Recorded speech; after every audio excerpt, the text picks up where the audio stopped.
भोला tea stall. एक वक्त की बात है, एक गांव में एक गरीब चाय वाला रहता था। वो दिन भर चाय बनाकर लोगों को देता और खूब दांत वसूल करता था। गांव वालों को इसकी चाय बहुत पसंद थी। सब बहुत खुशी से इसकी चाय पीते और फिर हशाश बशाश होकर अपने गांव पर चले जाते। इसी तरह दिन गुजरते गए। एक दिन होटल पर एक अजीब किस्म का आदमी आया। वो शक्ल से इतना डरावना लग रहा था। आते ही उसने भोले को चाय बनाने का कहा। भोले ने उसके सामने चाय रखी।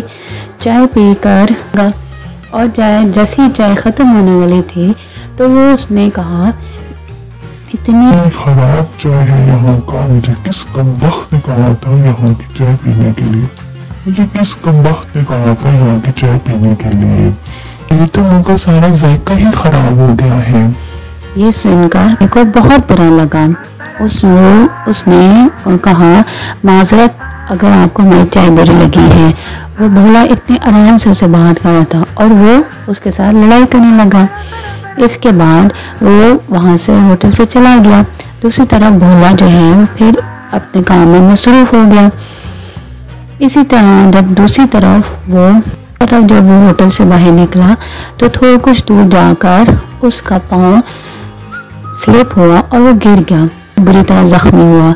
इस तरह उसको अपनी गलती का एहसास हुआ। वो आदमी फिर पीछे वापस आया और भोले से माफ़ी मांगने लगा। इस तरह भोला तो बहुत नरम था।